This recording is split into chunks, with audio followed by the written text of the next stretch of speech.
café. Notre invité café, tous mobilisés contre le cancer à l'occasion de l'opération Octobre Rose. Nous en parlons avec la responsable de service des relations des professionnels de santé de la CGSS Guyane, Patricia Gérard. Bonjour Patricia Gérard. Bonjour Charlie. Tous mobilisés contre le cancer, même la sécurité sociale, pour quelle raison? Et pourquoi pas? Parce que l'assurance maladie, c'est elle qui s'occupe de prendre en charge les patientes ou les patients qui sont atteints de cette maladie. C'est une maladie qui coûte cher à la Sécu? Oh oui, tout à fait. Donc c'est pour ça que nous mettons l'accent sur le préventif par rapport au curatif. Alors mobiliser autour du cancer ou des cancers? Des cancers. On ne peut pas parler de cancer. Il y a le cancer du sein, le cancer du col colorectal, il y a le cancer de l'utérus, il y a le cancer du foie, mais nous parlerons plutôt des 3 types de cancers qui frappent le plus les populations. Alors vos statistiques en la matière disent quoi concernant la Guyane? Pour moi, pour la Caisse générale, nous avons au cours des 24 derniers mois 5227 femmes qui ont été dépistées, soit seulement 29%.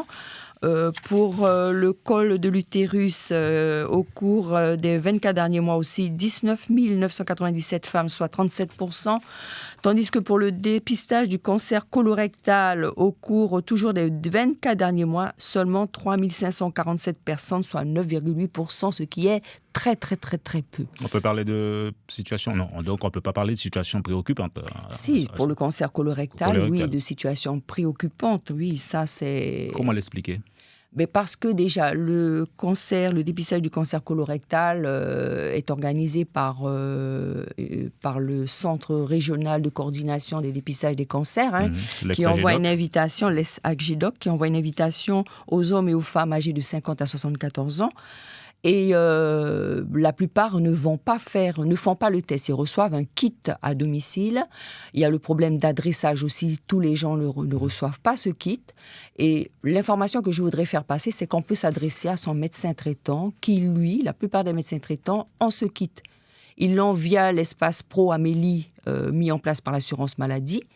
Et j'informe aussi que les médecins traitants, pour ceux qui pratiquent le dépistage, reçoivent une rémunération. Ça fait partie de l'objectif de santé publique de l'assurance maladie. Vous pensez qu'il y a une certaine réticence de la part de certains à effectuer le test? Oui, moi au début, moi-même, je me prends comme exemple. Quand on m'a envoyé le kit, ça fait un peu drôle à les faire. Je ne l'ai pas fait. Il a fallu que la 3e fois que je reçoive, que je me dis, il faut le faire. Quand j'ai entendu des résultats, j'ai été le faire. Mais c'est vrai que les gens ne le font pas automatiquement. Voilà. Je ne sais pas si c'est la crainte d'avoir le résultat, de dire, si je suis positif, qu'est-ce que je vais faire?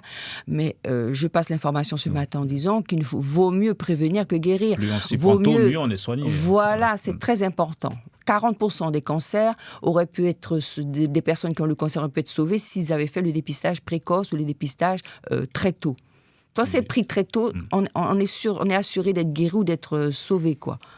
Olivier Daban. Oui, justement, enfin, c'est un peu ma question, c'est de savoir aujourd'hui le message c'est quoi? C'est de ne pas négliger, de dire aux gens de ne pas négliger justement cette démarche. Il ne faut pas prendre à la légère le cancer parce que lui, il frappe et il ne cherche pas, il frappe. Donc il faut lutter, il faut agir. Il faut combattre et puis il faut positiver, surtout ne pas avoir peur. Car quand on prend la chose au début, on peut aller jusqu'au bout. Il faut avoir une pensée positive, il ne faut pas avoir peur.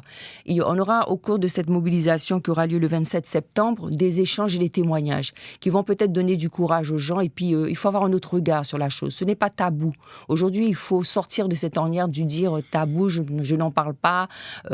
Il faut parler. Il faut parler et il faut agir.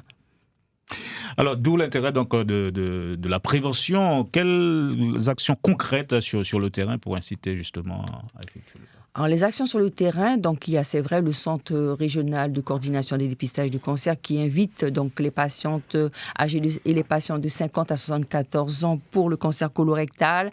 Pour le cancer du sein, pareil, de 50 à 74 ans. Et cette année, pareil, le dépistage du cancer du col de l'utérus pour les femmes de 25 ans à 64 ans. Et là aussi, je mets l'accent aux jeunes femmes pour leur dire c'est parce qu'on a 25 ans qu'on ne fait pas le dépistage. Si on n'a pas reçu son invitation, on va voir son médecin traitant. Il fait une prescription et on est pris en charge. C'est ça le souci. On est pris en charge. Les gens vous disent, oui, mais est-ce que je serai remboursé? Est-ce que je serai pris en charge? Il faut aller faire le dépistage. Il faut aller voir son médecin traitant. Il faut faire un frottis tous les ans. Donc, je mets l'accent sur ça.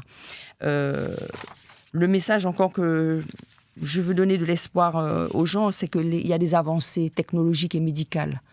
Il y a aussi sur place la Ligue contre les cancers qui a un espace d'écoute, d'information, d'aide financière. Nous avons le service social de l'assurance maladie qui accompagne les personnes dans toutes sortes d'aides, aide sociale, aide psychologique, aide financière. Nous avons aussi des références sur la place. Nous avons des pharmaciens qui proposent des dispositifs médicaux. Nous avons une socio-esthétique qui accompagne et qui est membre de la Ligue des cancers. Nous avons un institut capillaire agréé. Nous commençons à avoir des choses sur place, mais il faut le savoir. Oui, justement, et vous parliez d'avancées. Hein. Nous sommes au niveau localement. Au niveau local, je ne parlerai pas moi, les chiffres que j'ai, les données que j'ai, les informations que j'ai, c'est au niveau national. Oui. Au niveau local, c'est vrai que nous avons le CHAR, qui est un service d'oncologie, ainsi que le centre hospitalier Le Kourou, avec le docteur Alvarez. Au centre hospitalier, on a un oncologue qui vient, je crois, une fois par mois, mais il y a des choses à faire, il y a des dépliants à mettre, il y a un accompagnement à faire, il y a des informations. Il n'y a pas de livret, vraiment, qui informe. Je suis allée sur le site national de l'Institut de l'INCA, et j'ai découvert qu'il y avait des informations, mais nous, à notre niveau, il faut faire quelque chose, déposer des dépliants, informer, ma question, accompagner. Elle était sur les avancées technologiques que vous évoquiez à l'instant. Alors, les avancées technologiques, c'est qu'aujourd'hui, par rapport à il y a quelques années, nous avons des médicaments ciblés qui atteignent seulement les cellules malades sans affecter les cellules saines. Nous avons en cours de travaux en Israël la nanotechnologie qui se met en place. Ce sont des particules qui seront injectées, ils sont en train d'expérimenter ça. Ce sont des particules qui sont injectées dans le corps, qui vont affecter, tuer les cellules meurtrières, sans toucher aux cellules saines et qui vont se désagréger. Nous avons aussi les études qui sont faites au Canada sur des cellules souches. Donc, vous voyez que les choses avancent, mais que les gens ne s'intéressent pas tellement aux avancées technologiques ni médicales. La conférence demain, l'auditorium de la mairie de Rémy-Montjoly. Tout à fait, c'est la mairie de... Sensibiliser le plus grand nombre. Voilà, le public en général. Hein. Donc le public est invité, c'est gratuit, c'est ouvert. Venez témoigner, venez poser des questions. Vous avez des personnes, la prise en charge kinésithérapie. Il faut savoir qu'il y a des conséquences dans le traitement de la chimiothérapie, comme des lymphodèmes. Il y a une kiné qui sera là, qui vous expliquera que, ayant fait des formations en oncologie, qu'elle est à la disposition. Il y a plusieurs kinés d'ailleurs qui ont reçu cette formation. Le docteur de Rochambeau sera là également. Le docteur de Rochambeau. Il va insister sur quoi précisément? Alors lui, il va mettre l'accent sur le dépistage, sur le cancer. Quel intérêt se faire dépister? C'est ça le thème. Quel intérêt se faire dépister? Il faut expliquer ça à la population, qu'il y a un intérêt fort. Et justement, chaque année, puisque ce n'est pas la première fois, cette mobilisation, qui vient, qui assiste à ces conférences? Alors, normalement, il y a quand même plus de femmes qui viennent parce qu'il faut savoir que le cancer aussi touche les hommes, comme le cancer du foie, le cancer des poumons, le cancer de la prostate. C'est essentiellement... Des gens qui ont plus de 25 ans, quand même, entre la trentaine et la quarantaine, voire un petit peu arrivent à la cinquantaine.